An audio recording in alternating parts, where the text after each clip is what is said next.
10 people at this because nobody's read these books. But I love these books so much. Like, series. So good. I'm actually kicking myself that I didn't start it. Didn't finish the series once I started, 5-6 years ago. Right. Yeah. They were just good. Mine says there's people watching. Someone comment if you're seeing this, because I see people watching, but nothing's happening. It always takes comments a little while to go through too. Yes. We're so excited to see you all. So just let me know you're alive and we'll start talking. I've been kicking. I mean, if there is only, there we go. Okay, Mariana. It says there's a few. I mean, if there is only 12 the whole time, we don't care.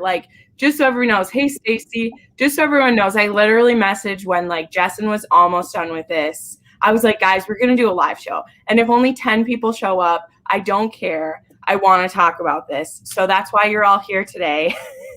I want to talk about these. I do have to tell everyone, Crystal won't be joining us. She had something come up, which I'm kind of sad she's not here because she's the reason why I read these books. But it's okay. She will maybe pop into the comments if she can. And I'm sure she'll watch this later. So we love you, Crystal. Thanks for kicking us all in the butt and making us read these. She really did. And in case people don't know, I'll let my friends say hi. But if you've been to my channel at all, I definitely talk about these people all the time. So if this is your first thing you've ever seen of me, hello. I don't know how you stumbled across this otherwise, but welcome. And yeah, go ahead. Over there. All right. I am Jessen from Jessen Reads Romance. And I actually started this series years ago at the behest of Juliet. And I read the first 3 books and I stopped there and I did not go on. And I did not pick up the series again until Crystal started binging them. And I'm like, I want to read too. So then I picked the 4th one and I was like, why did I wait so long? So I'm so glad that I did. Yeah. They're so good. I'm Tiffany. I go by Neverland Pixie on Instagram. And I started reading these, last month? Jenn hit me a DM. That's usually how it goes. Told me about Wicked Intentions. And from there, I was hooked and I could not stop. They're so good. The mystery, the romance. St. Giles. I love them. I devoured them. And the novellas. I just went in. Yes. I still have a couple novellas. I want to save them now, though, is the thing. Because they're happy things. And I'm like, I don't want to be done. I don't want to be done. How many novellas are there? 3 that are book. And then people said there's also stuff on her website that there's some little things. Extras. That's awesome. Right. I know there's one for Hippolyta, which is the one I read. There's one for Mary Whitson. And then there's also one for, And then there's also one for, what's the other one, Tiffany? What is her name? Is it Tommy Teapot? Tin Box? No, I didn't read that. On her website. And that's on the website. He gets one? Yeah. Yeah. And is it a full length one? I want a full length one. I love him. I remember I DM Jenn and I was like, I want to see their love story. I want to see him come back.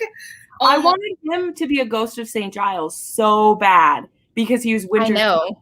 I was like, why? Spin-off series from all the orphanage kids turning into Ghost of St. Giles. What? Just while we're yakking everyone, people watching, who has finished the series whole?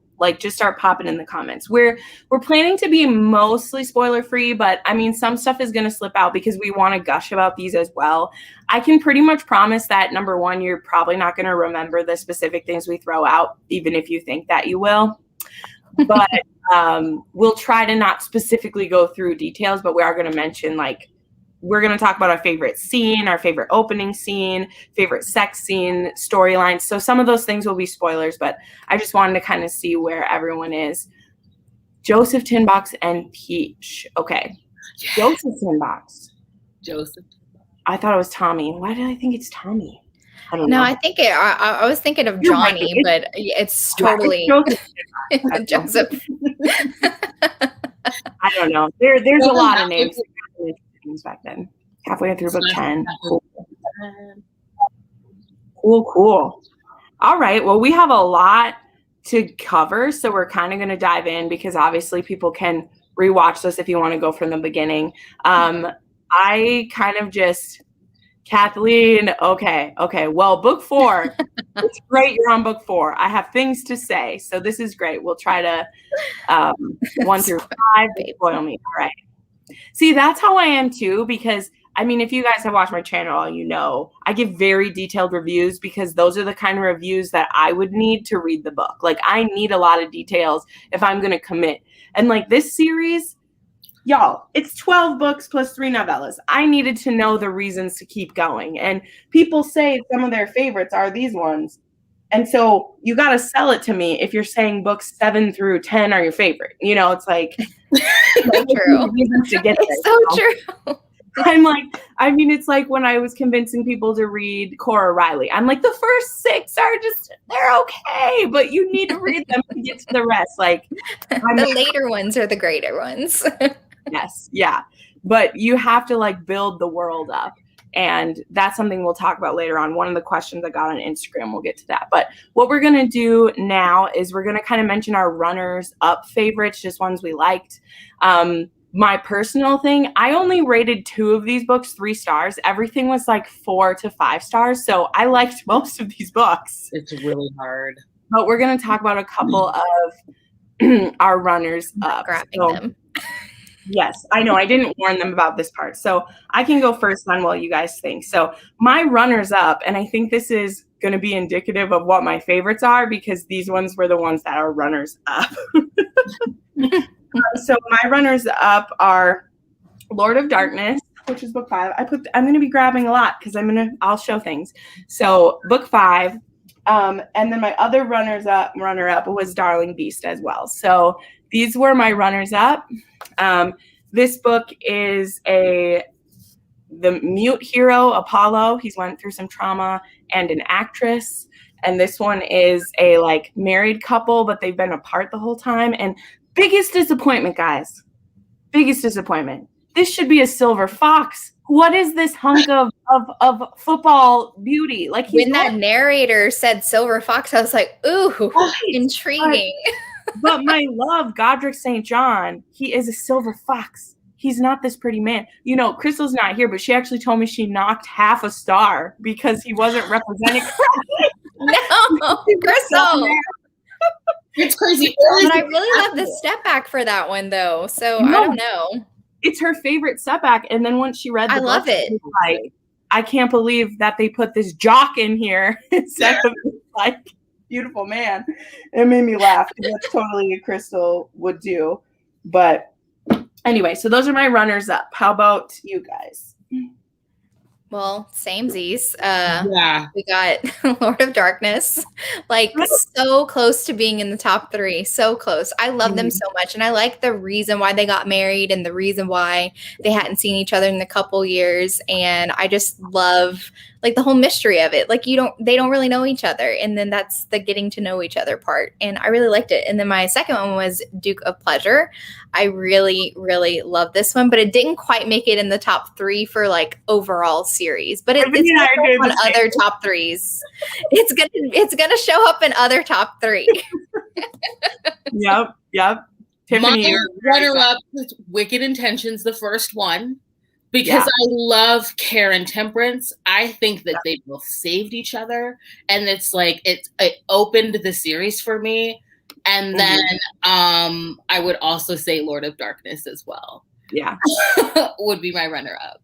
Let's talk about, like, just for a sec, too, because the first book is what hooked me. You know, I just didn't know how much better it was going to get. Yeah. But that first book does hook you in, and I love that he's a little bit kinky. I love that we get introduced to the orphanage, and we get to meet, like, the Makepeace family, and that really does set up that first block of story, because that's something we'll talk about, is that this 12-book story really fits into, like, 3 arcs pretty well. Like, it kind of fits into these 3 segments. And that first book does really set up that first arc very beautifully. It was a 5-star read for me, which is funny to look at it, but I had 8 5-stars in the series, so I had to knock a few around. It's hard. And then as you keep reading, I'm like, I kept going back to it and I was like, is it? Because it just keeps getting better and better and better. Yeah. Yeah. So I loved her. I liked her as a heroine because it was like exploring, is she doing this out of like service or duty and punishment? Like him awakening that in her and having her like question that. Like I was like, this is sexy and I love this world. So I keep going back to them. So I was like, okay, it's a runner-up for me because it got me hooked. That's great. Oh, so good. So good. Elizabeth Boyd, that is one thing. I don't know about you guys, but trying to pick a favorite sex scene, I was like, oh, it's so tough. Oh my God. Oh yeah. It's so hard because I find that she has like some really spicy ones for historical romance. Like I was like, dang girl. And it's like different every time. I love that. So good. So good. Love it. All right. Let's go to our number 3. I'll go the other way around this time. Tiffany, you go first. Oh, like my number 3 of the whole series? Yes. Now we're going to go 3, 2, 1. So. Oh, that's so hard, Jen. But I think for me, my number 3 was actually Duke of Desire. Okay. Wow. Okay. I know. Like it might have something to do with being so upset about Val. But having like, sorry. But like just having a hero get upon himself to like root at that evil, and having Iris, I think she's like one of my favorite heroines. She was so committed to sticking by him and like fighting for like what they could have together. I just loved that. And the opener for literally like taking her shot. So I did like Save that for me. I'm teasing. Say whatever you want. It's good. It's good. Okay. My number 3 is Darling Beast. I loved Apollo. And part of it probably is what was actually happening in Duke of Midnight, because I was really mad at some situation in Duke of Midnight and like that had to do with Apollo. And so I was like, yes, this book is next. And I just loved it. Like him not being able to talk, and he's like the gentle giant. He's so big, so imposing, but he can't even speak. And like to see him with Indio, the heroine's little boy, it was just so freaking sweet. And I loved it. And I love them as a couple. So it just did it for me. It just was working for me. And it felt so different because there's like different little story arcs going throughout the whole entire series. And I felt like before that one, I wouldn't say like it was the darkest story arc of the series, but before, the books before this were a little bit more high stakes. And like this one just was like a more quieter, and I liked it. Yeah. My number 3 is Duke of Pleasure. I was really surprised, honestly, because again, like I just didn't think she could top some of the emotions that were happening. And again, not like spoiler alert, because I'm not going to say what, but there were already things about the Lord of Chaos that I was like, I know I'm not going to be satisfied by this. So I was like, I don't know how this book is going to satisfy me. Like I was getting worried about the last books in the series because I was like, I don't know how I'm going to feel about how we're doing this. And yeah, book 10, I'll save that because it's going to come up later. I just was really struggling. And then we got to see about Elf, who someone's already mentioned, and I was kind of like saving it, that they said Elf is their favorite. I don't know where it went, but I loved that she was a ghost of St. Giles, and I loved that she was just so like feisty and brave, and I love that Hugh. Wait, this one's Hugh? Yeah, okay. So many heroes. I know, like Fitzroy, the Duke of Kyle, okay, and all these things. And I really feel like he was the thing that, again, this is frustrating for me, is I feel like Hugh Fitzroy was this one bastion of strength against this entire like Lords of Chaos. And that is so frustrating to me that he was the only one doing anything that we know about, right? Because obviously we know that there's more people doing that, but it was so frustrating to me that this guy's the only one taking that on. But I just loved him. I loved how tender he was with his children, even though like his wife had single dad so much. When he's rocking his son at night and like his sons like just don't want him, like they don't want him at all, but he still is so patient with them. And then yeah, I love that Elf. She has so many layers of deception, but she's such a brave woman to do what she does. Like honestly, she could get found out at any time and just be like raped and killed and all these things could happen to her, but she's so clever and she thinks through everything until she meets Hugh, and then she gets a little reckless because she's in love. Yes, I told you I would drop some things, Brooke. It's gonna happen. It's pretty great. So there you go. So yeah, that was my number 3. Oh, I'm going to be doing that a lot. So, okay, now let's kick it up a notch and we'll go to number 2. And Jessen, why don't you go first for this one? What's your number 2? Okay. This is a shock to me because I started this book and I was just like, I don't know if I'm going to like this one. I was like, I don't know about this one. I'm feeling ambivalent about the hero. And then she pulls it through. And I don't understand how she does it. But Sweetest Scoundrel, I love this book so much. I loved it. It was really hot. And I really like the fact that when they meet each other, she's like not like the hottest heroine. She's not like the beauty. And like they really are not attracted to each other in the first place. And like he's a bit of an ass. And it's just like it turns into the most beautiful love story. And I love that they weren't actually initially attracted to each other in the first place. And it was so great. And I love Eve so much and like what she went through and like Asa, I like him opening up, him not feeling like the black sheep of the family and stuff. And they both just find each other and I loved it. I love them so much. Yeah. Yeah. I love all of the Makepeace siblings, like honestly. And I love getting to see them at the end of that book where they honestly, the Makepieces make peace with each other. Yeah, exactly. There's something about it too that is really symbolic in that one because he goes by a different name, right? He goes by his name for the theater. Mr. Hart. Yeah, it isn't until he like fully accepts, you know, this relationship with her and stuff that he uses his name. So it's like he accepts the Makepeace name again, and it's great. I love it. And how about her bodyguard? I love bodyguards. And I love that. Oh my God. He was so great. Him and his wife were just so cute. Like, I want a novella about them because they're a very unconventional relationship.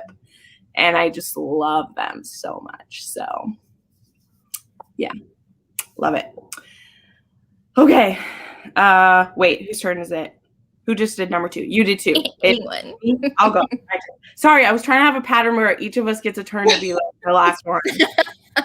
So, okay. My number 2 is Dearest Rogue. Yeah, is it yours too? You get yours too. Because I'm pretty sure we all have the same number 1, so we can all unless it's not what it is. I mean, I love that step back so much. I love this step back. I have talked about this book in 6 videos since I've read it because I've found a way to put it in everything. It has everything that I love.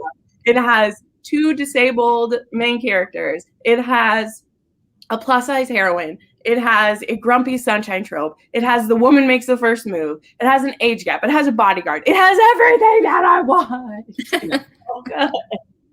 It's so good. And Phoebe, we start seeing her pretty early on in the series because she's a member of the group of women who is looking after the school and the orphanage and stuff. And one of the things, like if you listen to the audiobook, that narrator made some bad choices with Phoebe early on. I'm sure she couldn't have known that Phoebe was going to get her own book when she did it. But I mean...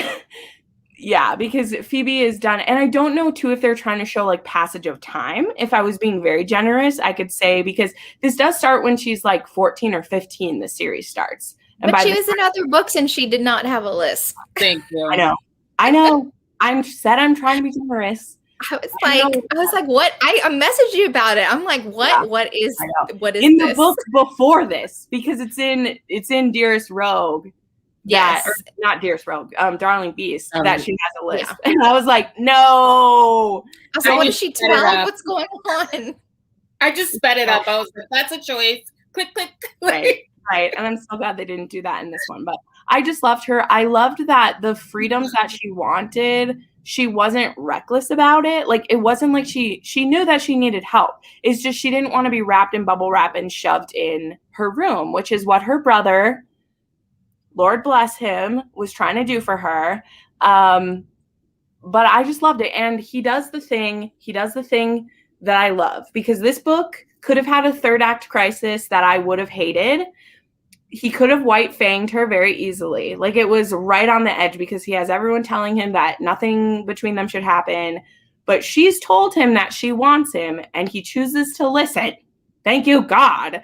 Because this book could have easily not been a 6-star read for me if he had been like, well, I'm too old, I'm too crippled, I can't do this. But instead, he marches right up to her brother, and it's like, I'm gonna court your sister. I'm gonna have her. So your turn. Your turn. That was the part for me, and also that I love that they didn't see each other's weaknesses as such. They really held space for one another, and I loved how he learned how to. It really like pained him. There's like a moment where she like just wants to like go walk on her own, and he allows her to go and do that. And like, I love how he takes that to her brother. And he intercedes for her, and he tells her, like, she does not want this. And I just love how he fought for the relationship. Talk about hot sex scenes. Okay, the moment where he places her upon him and likens her to riding a stallion, like, I just thought that was so sexy. And I just loved that, you know? It was like, this is really hot. Again, I love the forced proximity, and that he takes her out of an environment that I've come to love, and he takes her back home. And I loved them as a couple. I loved him as a hero. He was willing to compromise and grow and fight for her in the end. And she always knew what she wanted, and she goes for it. And so like, I loved Phoebe. Okay. Yeah. I'm going to have to interject here just because I feel like this is one of the unpopular opinions I'll have during this live show. I love Phoebe as a character, and I love Trevelyan. Like, I love them both. But for some reason, the beginning scenes in London were not working for me. And I was just like, I don't know about this couple. And it took me. Oh, what just happened to Hello. Don't mute me. I'm just saying, don't censor me, Jen. I love them as a couple, but I didn't start loving them until they were in the countryside. Like, that was where I was just like, I felt like she had space to breathe. Her brother wasn't over her shoulder trying to make sure that she was guarded at all times. They weren't in immediate danger, like the danger that she had been in. He was pretty sure that she would be safe in the countryside with his family. And like, I just felt like it was such a different environment to see her explore. And I love that. And that's where all the sexy time scenes were. So I was there for it. But that's the only reason why it didn't make it into the top for me, because in the end, they were like a golden couple. And I love the scene where she tells off her brother. I was like, tell him. Yeah.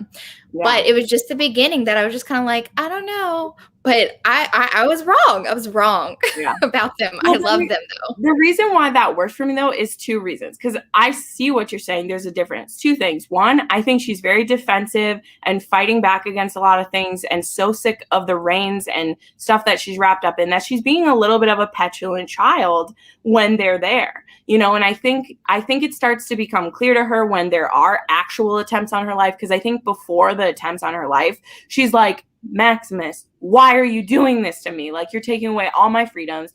And it's only when she starts to have like these actual kidnap attempts against her that it becomes real to her. And then when he's going to leave because he's not able to protect her, she's like, okay, I need to be good so I don't lose this guy.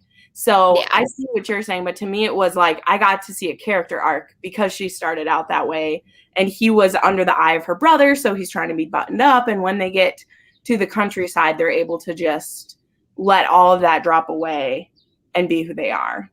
So I totally agree. It's just whenever you compare it against like 12 really great books, something has to be in the middle. Something has to be in the middle for me.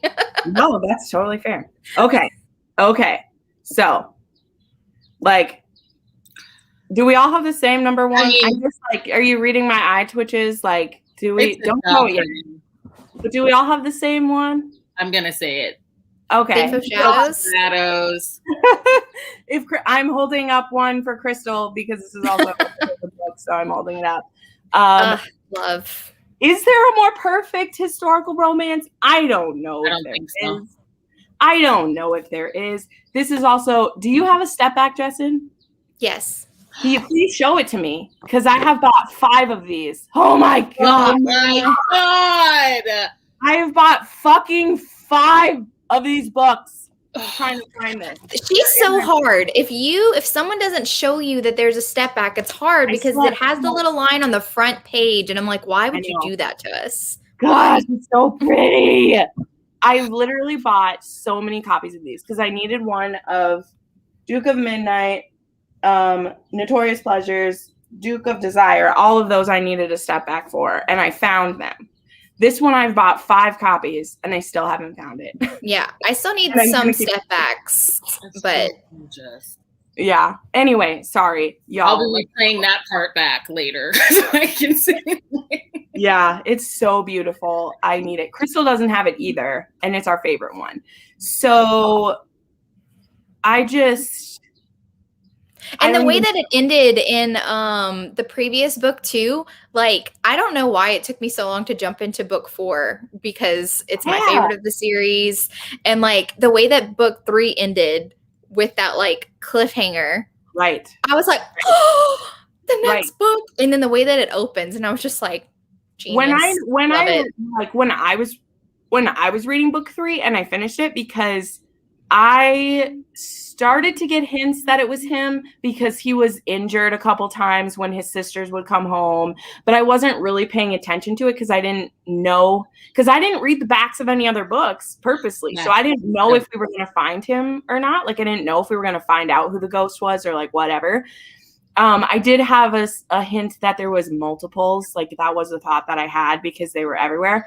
But when I read the end of the 3rd one, I don't think I waited more than 5 minutes to start the next one. So I was like, how did you wait years? How did you wait years? Because I was like, how is this buttoned up schoolmaster this guy? And I think that's what makes it so great.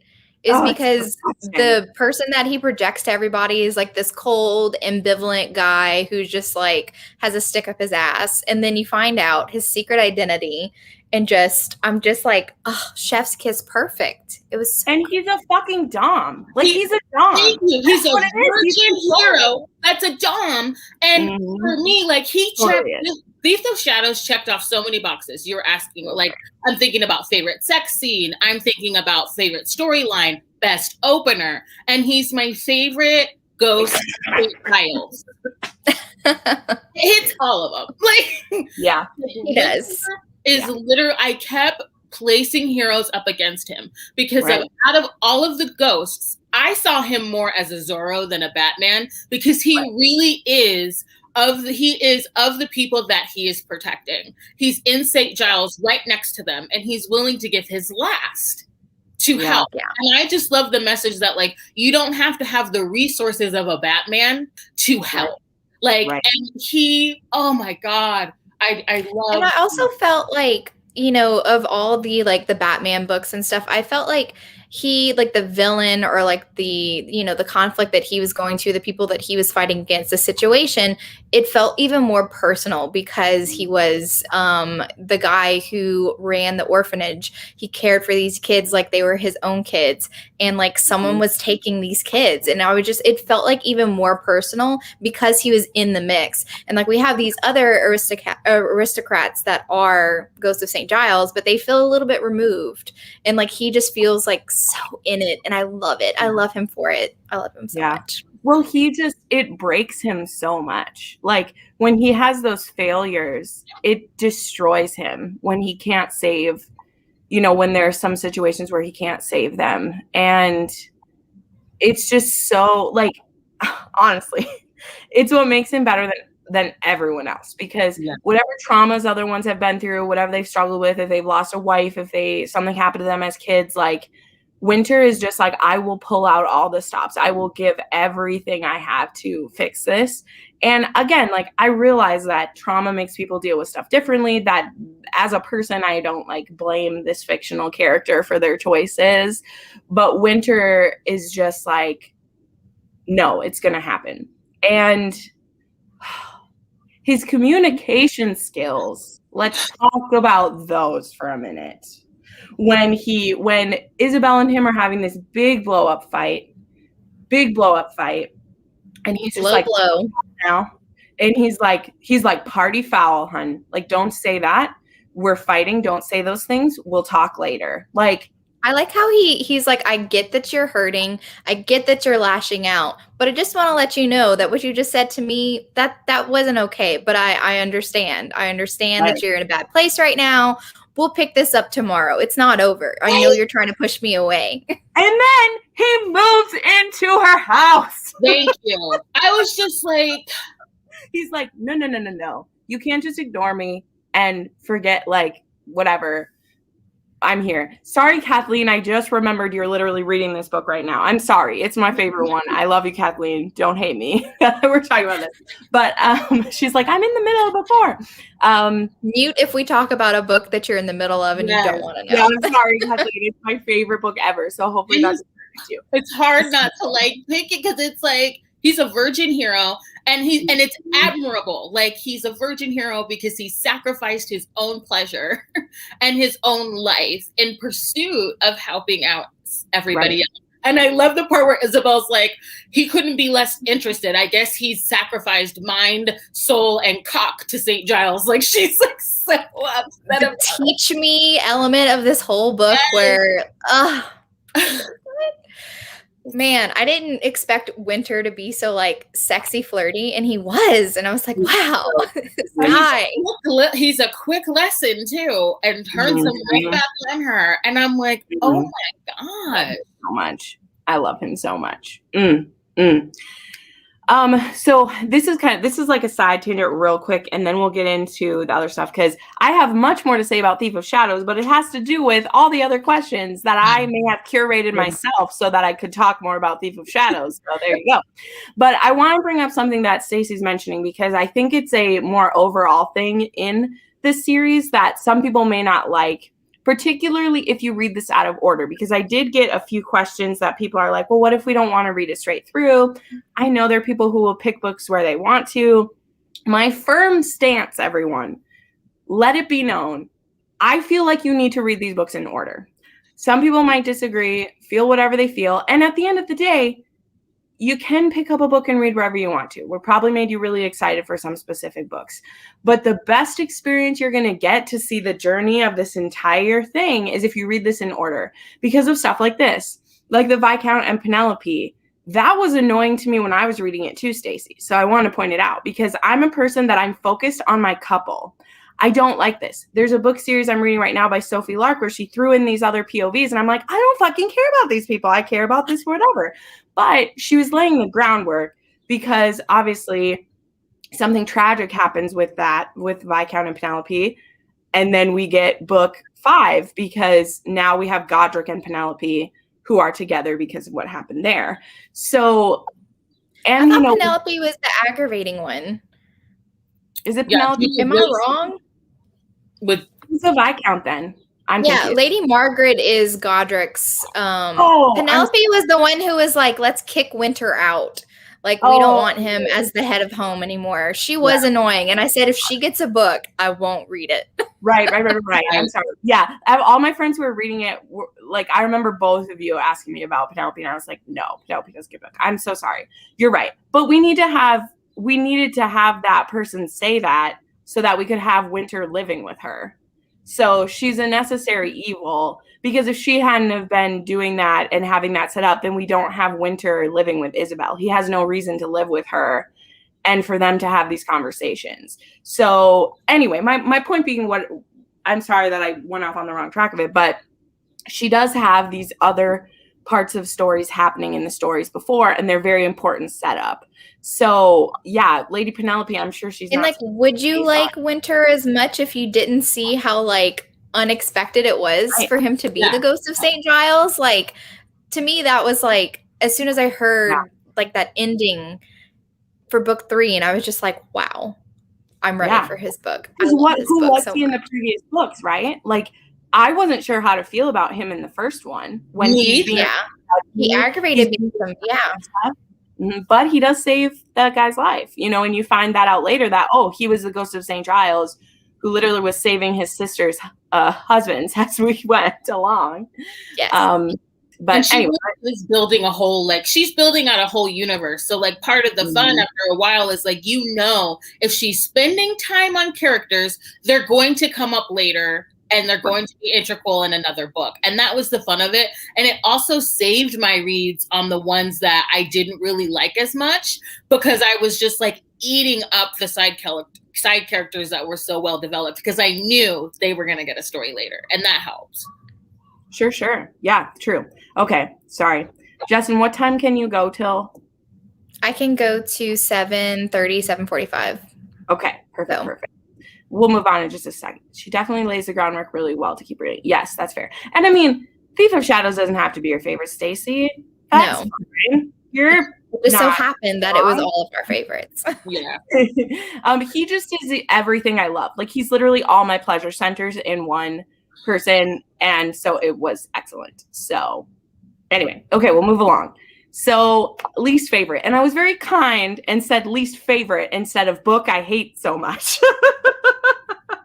Now, I will put out too, I didn't read one of these books, y'all. Me either. I didn't read book 2 because Crystal read that book and she almost stopped the series before she continued because book 2 she didn't enjoy. And so, and Juliet was telling me like, oh, you got to read about Mickey. You got to read about Mickey. Mickey's the best. He's so hot. So I was like, okay, I'll skip to Mickey. So I can't say number 2, anything about number 2. But I do have a least favorite. So this one might be different. I don't know what Justin's least favorite is. So okay, well, first of all, like you said, book 2. So I read the first 3 books and I didn't reread them. I reread the third one for the podcast last year. And I didn't reread Wicked Intentions because I remembered a bunch of it. And this isn't my least favorite, but I just want to mention I remembered nothing from this book. I was just like, I don't remember reading this book. The second book, I just didn't. That's not a Maiden Lane book. I totally grabbed the wrong one. I grabbed the wrong one. Yep, I grabbed the wrong one. So I did not remember a thing from book 2. And Crystal was talking about the plot, and I was just like, yeah, it didn't leave an impression. But my least favorite of the series, which is probably not y'all least favorite, was Duke of Midnight. Yeah. Not because I didn't like the heroine, because the heroine is so good. It's disappointing that this one's my least favorite because I love Artemis. And Artemis is the sister of Apollo, who was one of my favorites. But the hero messed this book up for me so bad. Come on, girl. Preach. Maximus was like the type of asshole that, like, for me, he was never redeemed. No. I didn't like him. No. I hated the way that he treated her, the way that he talked about Apollo. Like, he never even was just like giving her the benefit of the doubt. Like, oh yeah, your brother, he may not have committed that murder. That he was just like, horrible. Okay, you can think that. Like, he seemed condescending to her the whole time, and I was just like, no. And also, he was just like, I'm after the richer one, the more prominent one, and like, I'm just gonna mess around with her on the side. And I was just like, I don't like you. I don't like you. Y'all notice there's a theme for me. My 3 I didn't read Notorious Pleasures because it has the trope that I don't like. My 3 least favorite books all have the mistress trope, which is my least favorite trope in the entire world. I hate it so much. Anyway, sorry. Yeah, I'm with you. Like, that's not my least favorite, but it was close because I don't like that the heroine literally had to almost die for him to have some semblance of act right on the last page. And it also affected... Thank you. Keep going, babe. And it also kind of affected my, like, view of Artemis because I was like, she's... why is she attracted to this? You know, like it started spilling over into her. Okay, because I'm like, why are you attracted to this? I think she definitely deserves better, 100%. I'm glad that she did marry a prominent person. Absolutely. Because it's kind of like that double middle finger to all the people who are just like, oh, she's the poor relation. I'm like, well, now she's Duchess, so she deserved to get her coin after that. You know, and for him not. Here's my rule. No. Here's my rule. The hero can be after another woman for whatever his reasons. He can flirt with our heroine, whatever. But once they have sex, he has to be into her. Just for me personally. For me personally, when I'm reading the, like, you know, I'm supposed to marry this person, but I like someone else.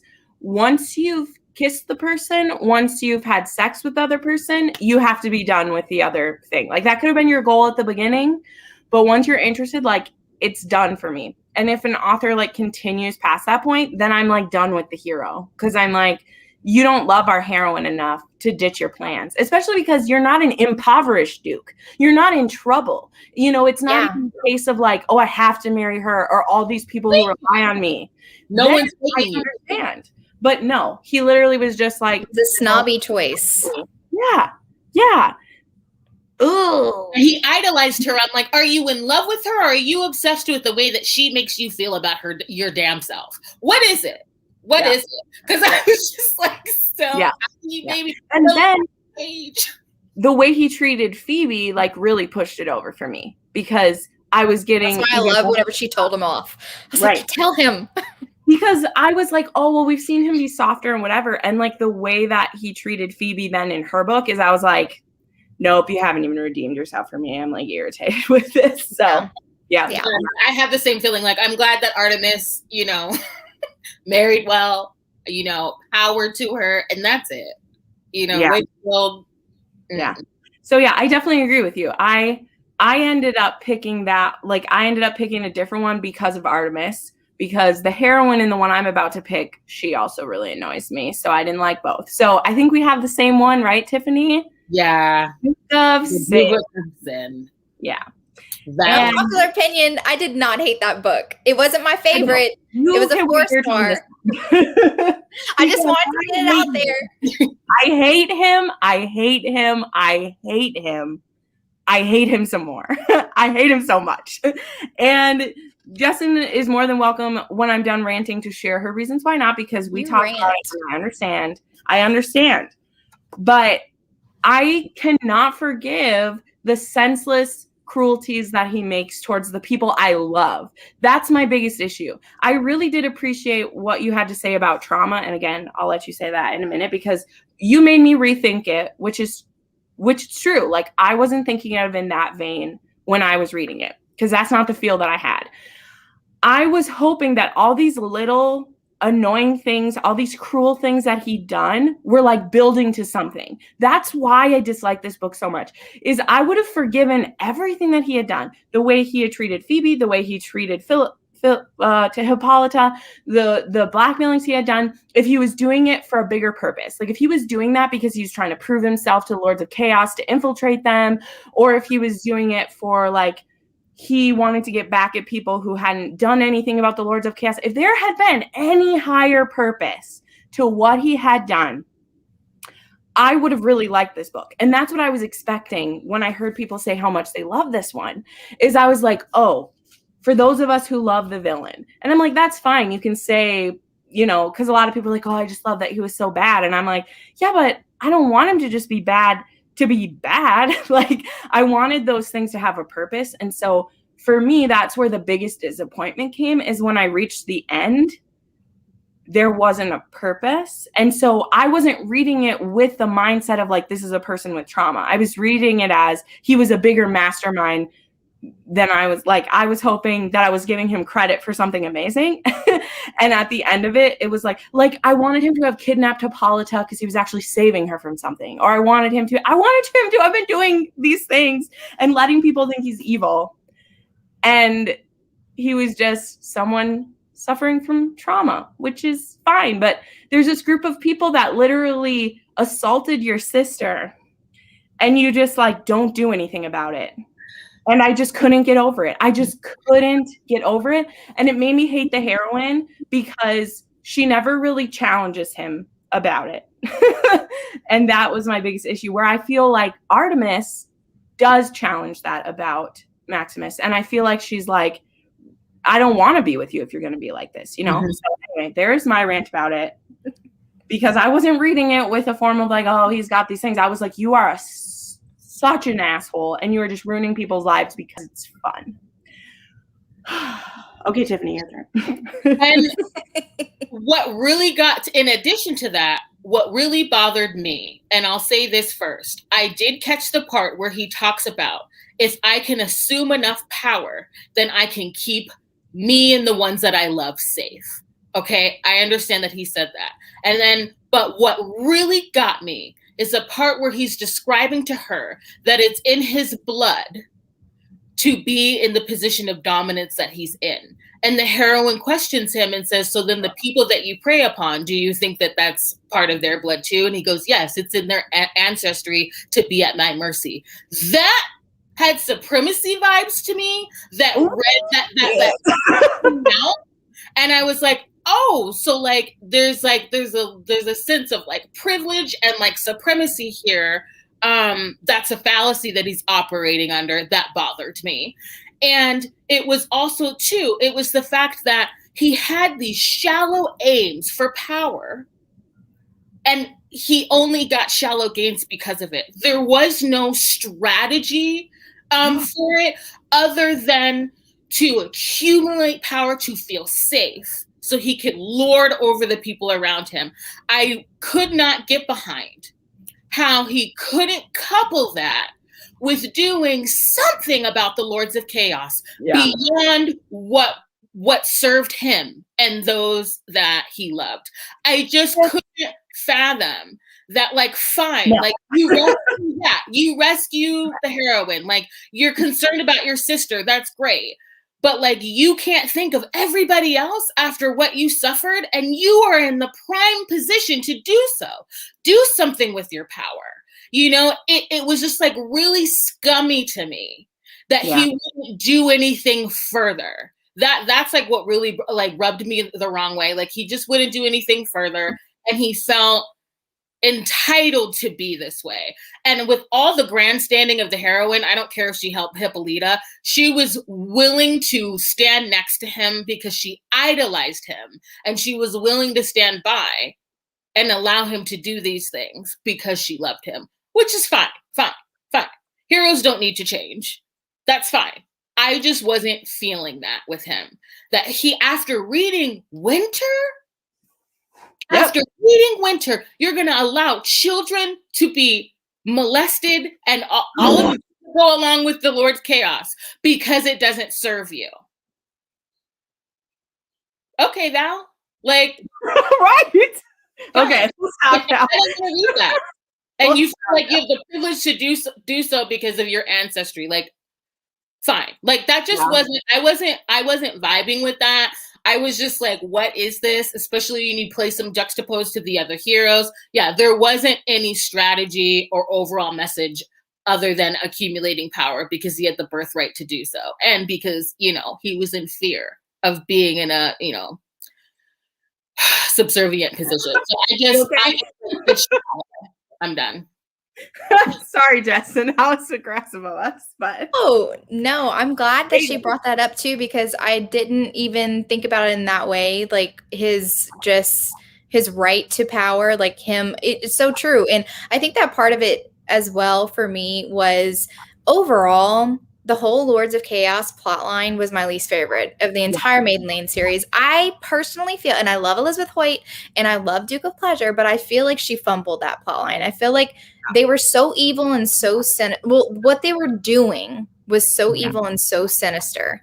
And I felt like it wasn't even made that big of a deal as a whole, because it was only like one guy at a time going after this whole group that is raping, murdering all the time. And apparently there's like a lot of them. And I'm just like, why isn't this a bigger deal? So we're introduced to all of that in Sweetest Scoundrel because it is Val's sister.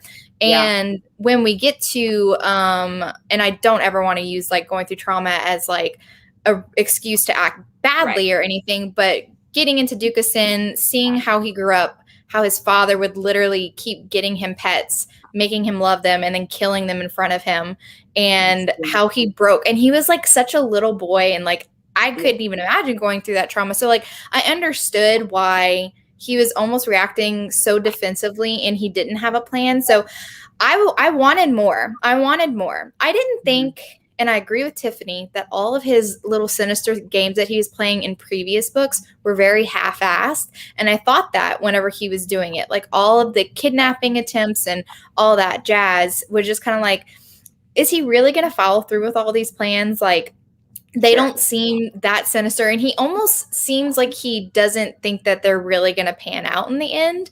None of it really has a higher purpose. And it's almost just like play around. I thought that he was playing this part because when he's first introduced, I think, is it in Darling Beast at the end of it or before that? With the whole pleasure garden reconstruction, the narrator made a choice to make him very foppish sounding, and I was like, it reminds me of Scarlet Pimpernel, where he's actually, you know, putting on a front, where he's not really this dandy. And so I was expecting him to have more of a plan. I will say that. And that's why this book was a 4-star read, because I felt like it could have gone further. I felt like he could have had more to do in the next books as well to help out. Like, I just wanted it to be more, but I didn't hate him as a character because I was like, I couldn't imagine growing up that way in that environment, where his mother also blamed him needlessly. I don't know why his mom blamed him for it, like from birth, like because he loved her. Because and I'm just like, horrible. I'm like, that's ridiculous. So he had no one to love, and he did everything he could to save his sister, and he even, spoiler alert, committed patricide to save his sister. And I was just like, I felt bad for him. He wasn't my favorite, but I also didn't like the Lords of Chaos. I also didn't like how like every scene with them, it almost felt kind of cartoonish. Yeah. Like their rituals, it almost made them downplay the sinisterness of what they were doing. It was just kind of like, we are these naked, mask-wearing yin. And I'm like, okay, somebody please take this seriously. I just want to take it seriously. We got to move along to the fun stuff now, because we're dragged down by this. But I think I love this discussion. It's one that we've had in our messages, but we have lots of fun stuff to talk about, not the stuff that we don't like. But my like wrap up thought with this is, yes, I feel like I liked the book Duke of Pleasure, the characters in it, but I feel Duke of Desire, because I feel the same. Like, why was it only one man at a time doing it? And I said this, I think I said it to both of you. She missed out on a wonderful opportunity to have a big epilogue, a long epilogue, not those, okay, I'm gonna short stories. Not I'm sorry. Those fucking fairy tales. I'm sorry, Elizabeth Boyd. I don't fucking care about your fairy tales. I wanted an epilogue. Sorry. Whew, that came out somewhere. But instead of that fairy tale at the end, I really wanted to see all these people dropping dead and having like Ghost of St. Giles. Like, I wanted every ghost to come back. There wasn't proper closure. And dropping dead, and then it just ends with like someone crossing the last name off the list. If you would have done that, you didn't even have to write them all in a scene, just showing these men like dropping dead and then the list being done, because that would have showed me that everyone, because you can't tell me Winter wouldn't have cared, that Maximus wouldn't have cared, Godric, they all would have helped if this was happening. And it was one person at a time feeling like they had to take it on. And I'm just like, for a series that I love so much, I love this series so much. This was a missed opportunity to not have the Avengers together, like y'all, the Justice League together. Like, good rewrite. But anyway, all right, true. We're gonna move on here. Lords of Chaos could have been its own spin-off series. I feel like it needed to be popularly smart, fair, or didn't, like, they were just too evil for the attention that they got. You know, they were too evil. It was a lot. Yeah. Okay. Whew. All right. We got all the bad juju out. This was great. Wonderful. Now let's go. Who's our swooniest hero? Do we all agree? Well, yeah. I mean, we all know Winter, but I also Asa, the Makepeace brothers. I love them. I think there's something about those Makepeaces, but yeah, Winter. I mean. Yeah. Yeah. But a lot of them are swoony. A lot of them are swoony. Yeah. It's so hard to pick a favorite. His like, I mean, the thing that does it for me is the scene where she's like, I can't be with you. Like, I can't give you kids. And he's like, woman, I am overflowing with kids. Like, I don't need one that's my own. Like, we got kids coming out our ears. And I just, I love it so much. So good. So much. And so that just, I mean, they're all swoony to me in certain ways.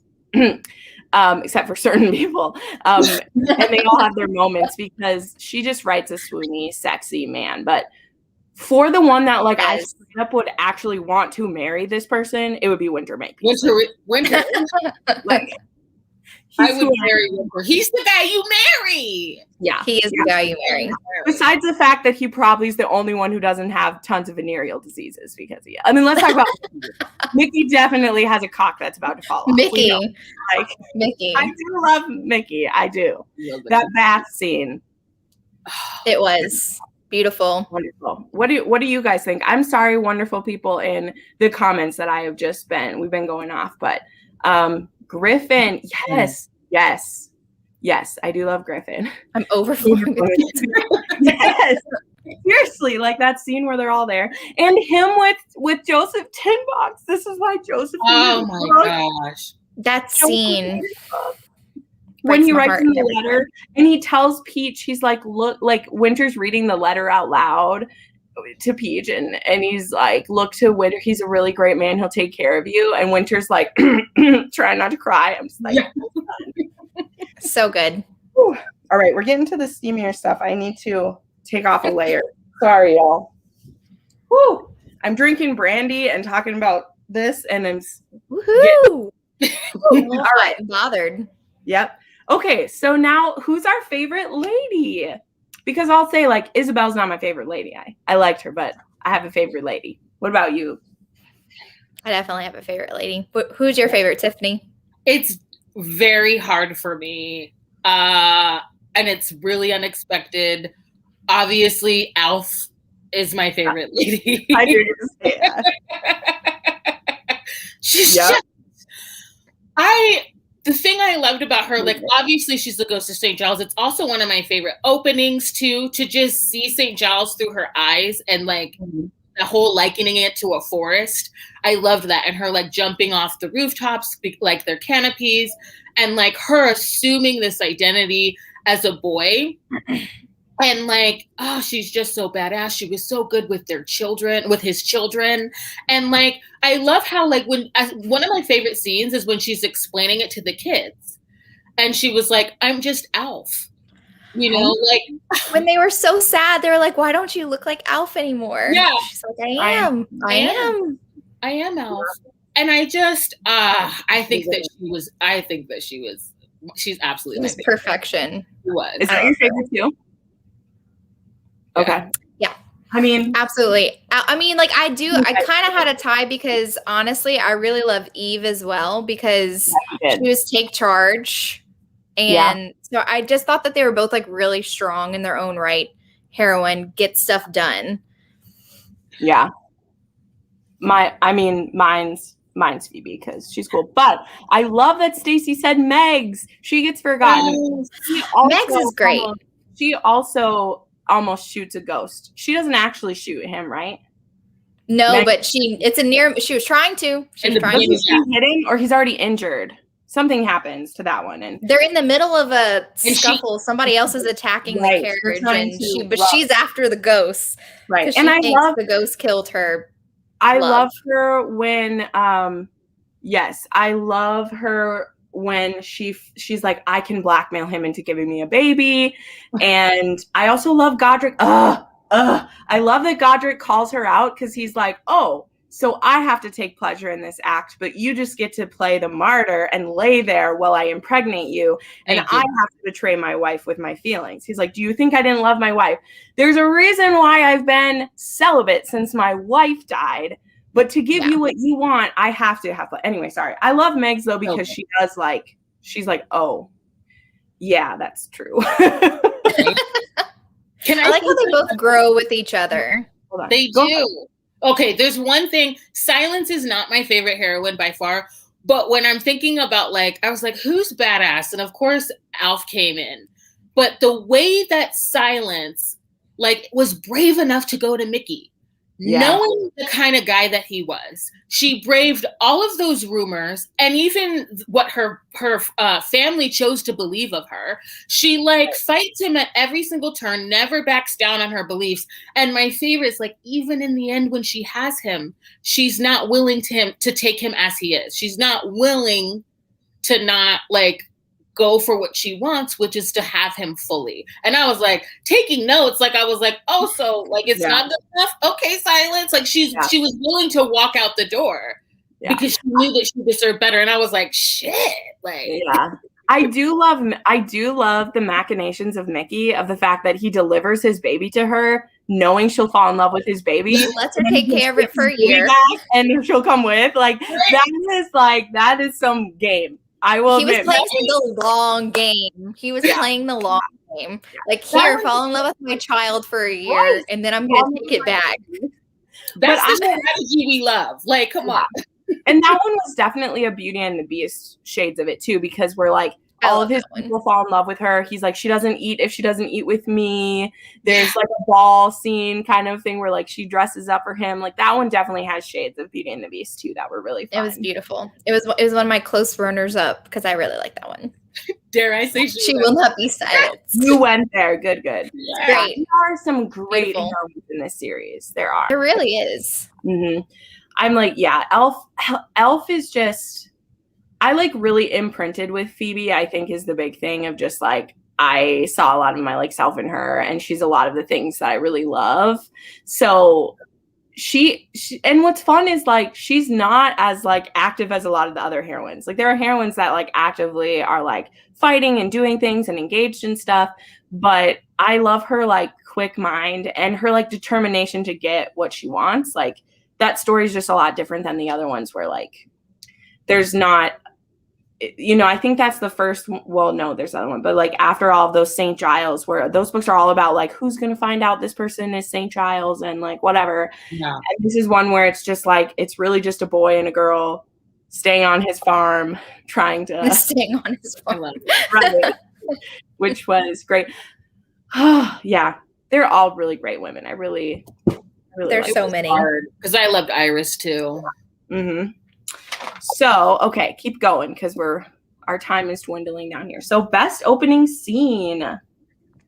This one might be a surprise for people. I want to know what Tiffany. Are you trying to think? You're the one who picked this question, so it's Thief of Shadows for me. It's really? Thief of Shadows, but it is. Oh, that is good. I mean, sorry. Wait, who's that? When she's like picking up his dick to like clean. Yeah, I mean, not only did she save him, but that like caretaking scene. Yeah. She's like, I gotta make sure he's clean. Let me just rub it and everything. But was like, okay, like it was just got it going on. Everything. I'm like, I'm signed up to read. I also did like Duke of Desire, because like that whole like we see the pinnacle of like how dark it can get, and the fact that Iris was like willing to shoot mine. You picked one already. That's my favorite. That's a close second. It's one of the best. Like, come on. So they're all so compelling. Like, honestly, they were all. She definitely nails an opening scene. I will say that was a good pick. But yeah, mine is Duke of Desire too, because I really love the whole like first like bit of that. Not only her going to be the sacrifice, he pretends to be bad. They're like all naked. And he like takes her, and then she shoots him because he's like, "You're not going to shoot me." And she's like, "Boom, I shot you." And then, we need to get married because otherwise you're going to die. Like, I love that whole part of it. So that one is my favorite just because of the, like, what it leads us into really quickly. So my favorite was Duke of Pleasure. I love the way that it begins because he's in St. Giles. We have our first female Ghost of St. Giles. And I really laughed out loud. I was listening to it in the car. And when he catches the Ghost of St. Giles and he goes, tits? Yeah. He's like, Ghost of St. Giles with tits. What's happening? It was just so good. And like I love how she was saving him. And I love that. And she was just like, oh gosh, she was such a great heroine. And that was such a good introduction because it was like, yes, female Ghost of St. Giles. I'm here for it. I loved it. And yeah, it got me really into the book right off the bat. Well, because which book, who tells us that she's a girl? Is it Maximus? It's like in book 6 that we find out she's a girl. It's Lord of Darkness. Or is it Godric? Right? Yeah, it's Godric who finds out. Yes. Mm-hmm. And because he's been working with her, and he doesn't tell anybody that she's a boy for a long time. I mean, that she's a girl for a long time. You see in other books that people think she's a boy. She's a boy. She's called a boy by other people later on. So I was trying to remember. Nobody figures it out. I really thought that Val like figured her out like right from the beginning. And I was like, how do you not know? Hello. Yeah. Nobody was figuring her out. Yeah. I'm glad he didn't, because he would have done something shitty about it. Well, I was expecting like him to like blackmail her or something. Right. Just to do it. Yeah.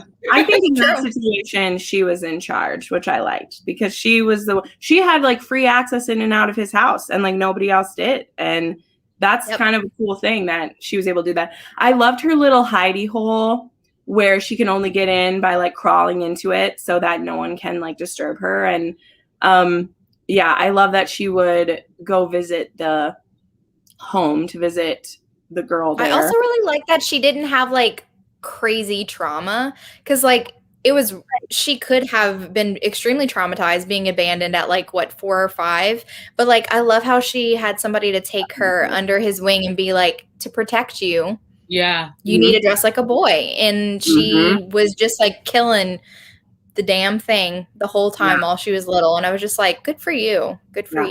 It reminds me of there was a series I read when I was in like 8th grade. It was called the Bloody Jack series by L.A. Meyer. And it was a little girl that she was in a street gang, and the gang of boys gets pressed into the Navy. And so she has to continue to be a boy. But then she falls in love with one of her cabin boys. So then that's so cool. Right. She becomes a pirate later on, and like sometimes she goes as a boy but eventually as a girl. But anyway, it like reminded me of that, because I loved that series when I was a kid. And it was that thing of just like when she was on the street, they were like, you need to be a boy, because if anyone finds out. And then when they got pressed into the Navy, she's like, oh great, now I need to keep trying to be a boy. So she even sewed like a fake little cock into her clothes so that if anyone like brushed up against her or touched her, she would have a cock in her pants and stuff. Like, it was really smart. Oh, anyway, what else should have done? Flatten her breast more. Oh my god, yeah, that was cool. Wouldn't that have been funny if he'd like reached in her pants and there was like a cock in there, but it's like fake? Be like, oh no. That would have been kind of funny, because he would have been confused then. Anyway, okay, moving to the next one. There we go. So I'll go first with this one, because my stuff keeps getting stolen. It's fine. That's why we're switching. For me, this one is Thief of Shadows. I'm saying it because Winter trying to save all the children, Isabel being barren, and Winter knowing that they'll have more children than they can handle, and he just cares so deeply, but I know we keep bringing it up, guys. I don't care. It's my favorite one. Literally the whole point of the show is so I can talk about Thief of Shadows for more hours long. So there you go. But I just love it so much. It's like a perfect book. It is. Anyway, that's my favorite story. I mean, definitely Thief of Shadows. I had so many 5 stars in this series, though. It's kind of crazy. I like how unique every single one of them was. I mean, definitely Duke of Pleasure was one of them, just because she was pulling the double secret identity. I was like, yes, juggle that. I really did love Sweetest Scoundrel a lot because of her being really plain. Like, I just like that. Like, in historical romance, this is all like, oh, she's really beautiful, but she doesn't know it. But like, she actually was really plain. And I like how at the beginning, he's just like, she doesn't even have tits. Like, that's not what I'm attracted to. And then he like really falls in love with her. And it just felt so deep. And I love that storyline. And also that she was just like, I'm cutting off all your money. And he's like, what? I have to grovel this, harpy. It's so annoying. And I love how she was in charge from the beginning. And then, of course, Apollo's whole thing where he can't talk. There's just so many good storylines. She's great. She's great. Yeah. That's the one good thing Val did, putting his sister in charge. We'll give him that. Saving his sister. I like how that is and true. give him charge. Like, just like you handle it. And he spoiled her. He doted on her. He sent her gifts. And he helped Alf out. Like, and I like how he tried to play it off like, I just saw this random ring and like, you know, I just bought it and sent it to you. But you know, he was actually really thinking about Eve and like wanting to give her a nice gift. And it was just like, okay, you're going to pretend like you weren't actually thinking about getting her something nice. I know, right? Yeah. I'll give him that. Yeah. I mean, it's obvious. It's Thief of Shadows. Like, it, yeah. Okay. Good. Well, we'll keep going then, because this one. There's so many good ones, though. It's really hard. Yeah. Well, mine's from Thief of Shadows, and obviously, it's when he sneaks into the carriage. She like rides him in there, and then he's like, I gotta get out before we get to your house. And so she is walking into her house with him coming out of her. I love that. Sorry, I'm a fucked up bitch. But I was like, this time nothing happened.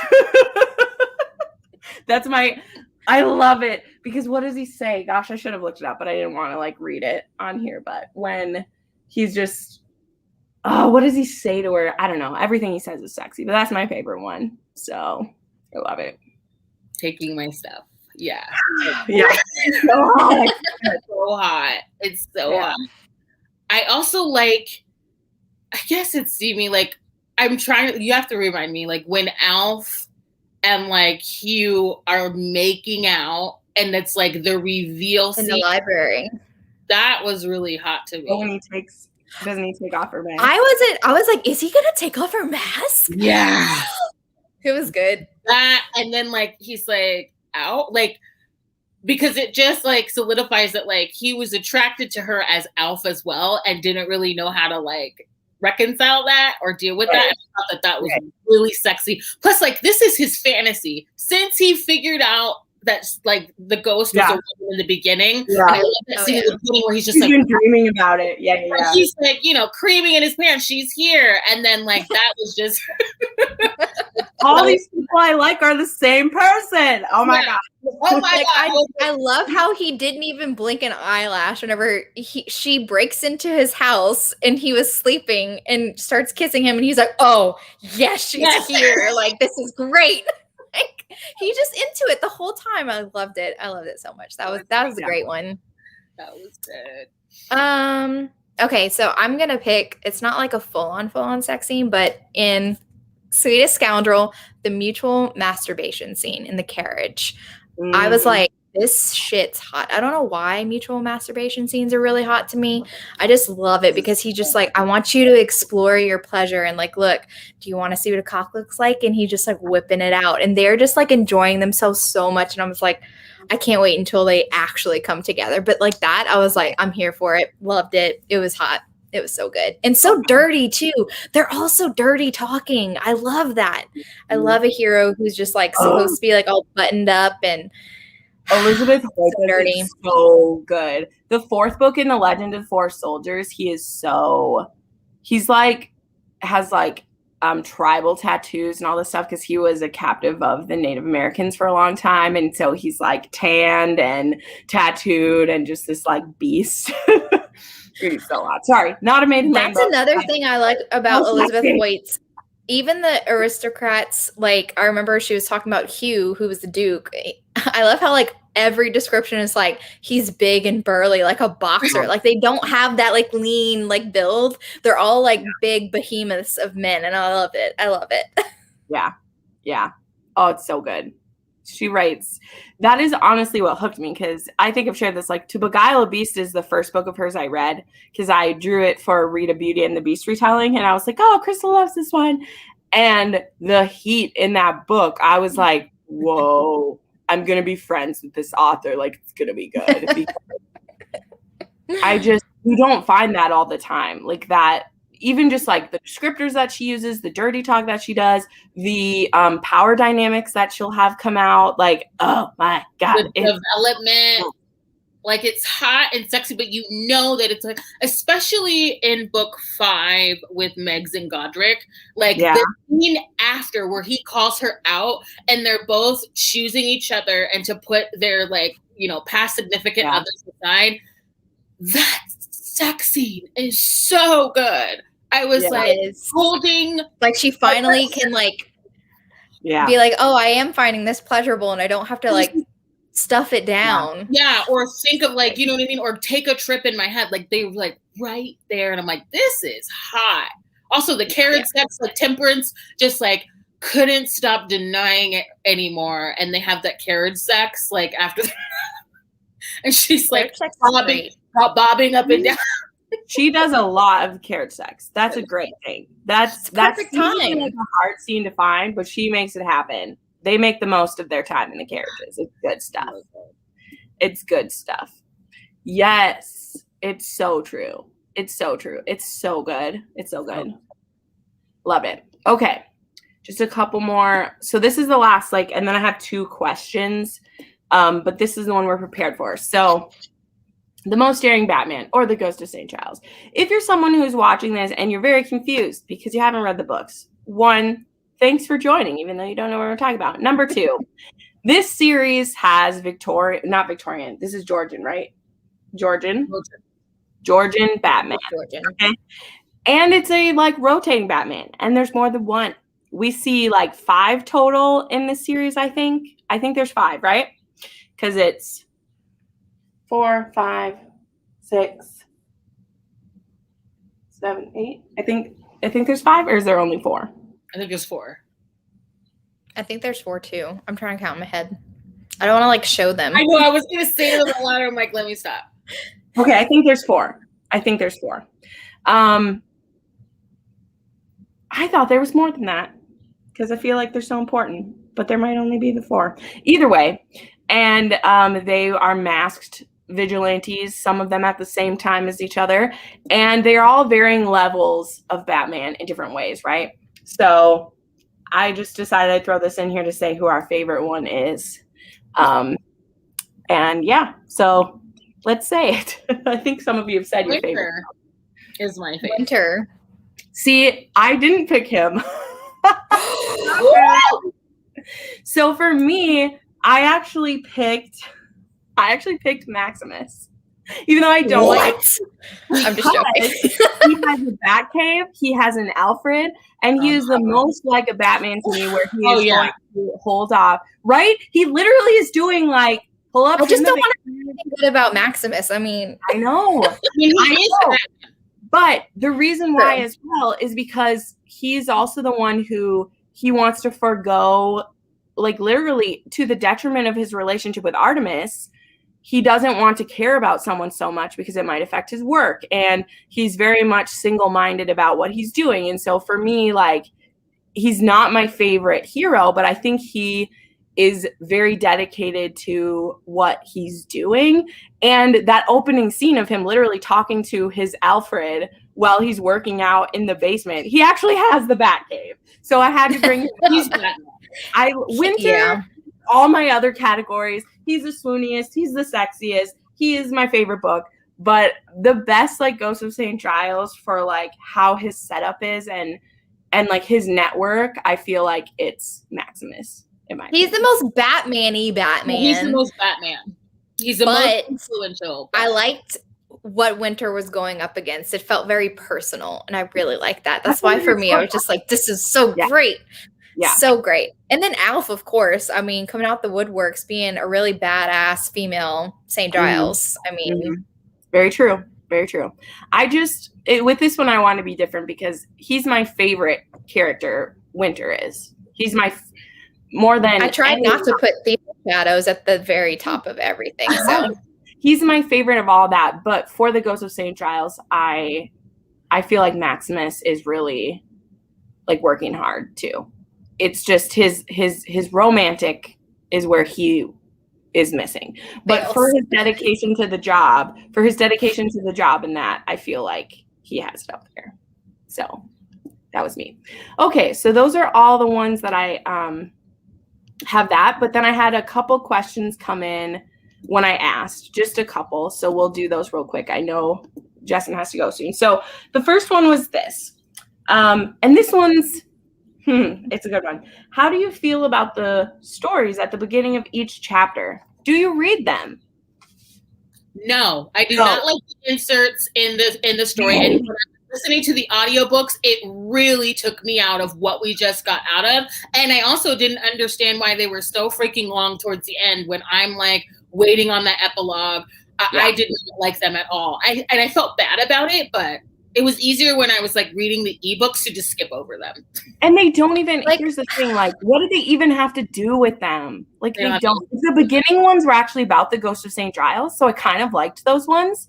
And you could see in the first 3 that, like, the myth was changing through them, which is one of, like, I was like, oh, this is cool, because first it's, like, the Ghost of St. Giles, and then it's, like, the ghosts, the Harlequin of St. Giles, like, they were that stuff. Right. But then eventually they're just fucking fairy tales.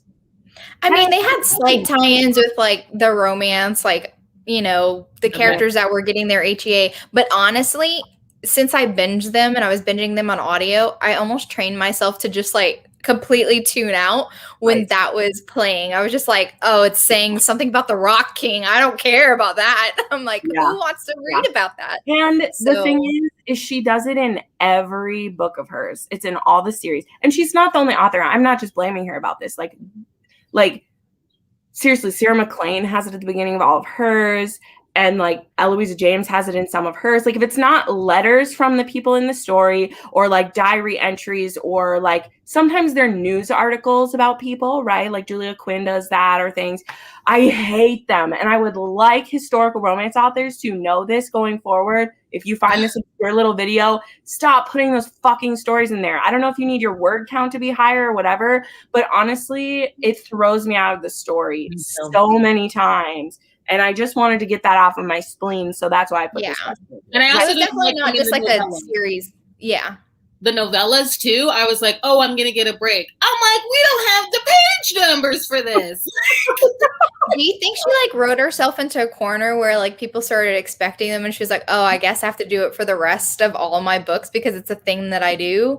I don't know. Because I'm like, it's okay if you stop. It's fine. Like, you can stop in the middle. It's okay. The publisher told her she had to do it, right? And I think Jessen's right, because like there were Ghost of St. Giles stories, and then there were a few in the beginning that, like, the message of the fable fed into what was going on in the main story, and then after a while that just fell off. So that could possibly be what happened. Yeah. And I think a great example was Lady Whistledown. That just, like, all of her society papers, like, it tied into the story so well, because some of it was foreshadowing, some of it was like, this is, like, the perspective of the ton, or, like, creating problems. Like, it was good. And I don't mind a quote at the beginning of a chapter, but, like, a whole story about something not to do with my characters, I don't care. Yeah, it's so frustrating. Yeah, I literally just, like, needed to rant about it because I love this author so much. And she, like, that alone pisses me off sometimes because I'm like, your story is so good. Why do you have this crap in front of it? Like, I don't want you here. It's just another thing getting in the way of me getting into a story. And it almost like breaks the momentum of the story because, like, every chapter is so strong. They almost always end on, like, a slight cliffhanger-y. And I'm just like, no, I don't want to break away for this random story. So random. Yeah. So frustrating. And then the last question that I officially have here is, if you don't want to read all 12, what are the must reads? So I know this is one where, like, I get why someone's asking, but as I said, like, midway through here, I personally feel you won't get the most out of it if you do that. Now, some of my friends, even, like, they've read just Darling Beast and Dearest Rogue. Like, I saw some people who just read, like, these random ones, but I feel like you cannot fully appreciate specifically the mid books if you haven't read the beginning. Like, I mean, and then that feeds into the Lord of Shadows, and then, like, I don't know how you don't read the first for sure the first one, because we do meet a lot of people in the first one that go throughout it. Because obviously, like, I skipped the second one and I fully knew who everybody was. It was fine. But because she does plant those things ahead of time, you know, she plants those people ahead of time, I feel like you could know what's going on, but also they're best done if you read them all. Otherwise, I mean, I feel like we said our favorites. So this question someone sent, it's like, I mean, my favorite top 3 are Thief of Shadows, Dearest Rogue, and Duke of Pleasure. But you definitely can't read Duke of Pleasure without reading at least the 3 before that. And you can't read those if you haven't read those. And you kind of got to read them all. Well, I mean, I would put it, I have 1, 2, 3, 4, 5. I have 5. So if you have to pick out of 12, besides the first one, you really need to read the first one. That's just a given. Yeah. But like Scandalous Desires, just because you need the setup for winter at least, because what happens at the end, I would say read Scandalous Desires. And it's fun. It's a pirate romance. Yep. And then Thief of Shadows. Why would you not? I mean, you have to. Darling Beast, because it's my favorite, so I'm putting it on there. Well, one of my favorites. Sweetest Scoundrel and Duke of Pleasure. Those are the ones that I say you have to read those. Wow. And the other ones are really good, but those are my musts. Hi, Cheryl. Woo! Yeah. So, yeah, I mean, that's fair. I listen to Jessin if you want to. My personal thing is like, if you read the first one and like don't like it, I don't know how like much skipping around would benefit you. I don't know, because for me, my love, I think it would though, because it's not that I dislike Wicked Pleasures, but it was not anyway my favorite. Yeah, but for me, and that's one of the reasons why I didn't continue on, because I liked Mickey's book, but I was like, okay, well, 1 out of 2 for me was like interesting, and I really did like Wicked Intentions, but it was just kind of like, I don't know, it wasn't my favorite historical romance. But once you get into book 4, it's like a nonstop train of action, and it's just so good. And you can't appreciate that without reading the books before. And this is like, I did skip around. I didn't read book 2, but it's like you kind of have to read book 1 to get the setup and the feel. You need book 3 before you get into book 4. And it's like they just don't hold the same depth and weight without being introduced to all of these characters prior. Like, it's just, I don't know. And I would also say that she does a really great job at the end of each book to lead into the next one. So honestly, I would challenge you to start reading from, book 3 on. Once you get to the end of that book, she's setting up the next couple, So I think it would be hard to just skip it and be like, oh, I don't want that story. Like, she's really setting them up, and it makes you excited for the next book.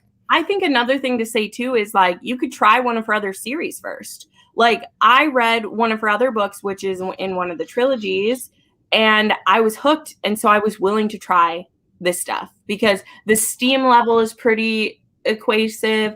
And like that story with a bit of a mystery or a bit of like action going is pretty the same through all of them. The annoying parts at the beginning of each chapter is the same for all of them. So it's like, if you can read one of those and like it, I feel like you could start the journey of Maiden Lane, and you don't have to binge them in a month like we did, y'all. You can spread it out. Maybe don't wait 3 years like Jessin did. It was a personal choice to binge it for me.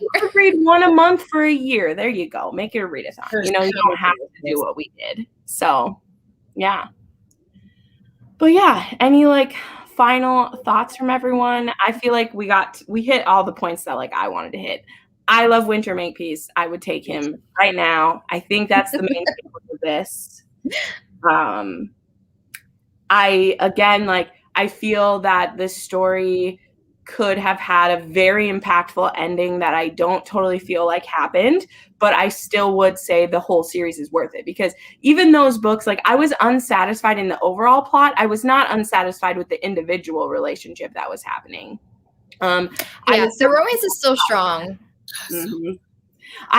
That evil, and I feel like, yeah, for me, it was just her final bad guys that were over the last couple books. They were too evil for the ending that she gave. Like, I needed them to just be burned to the crisp.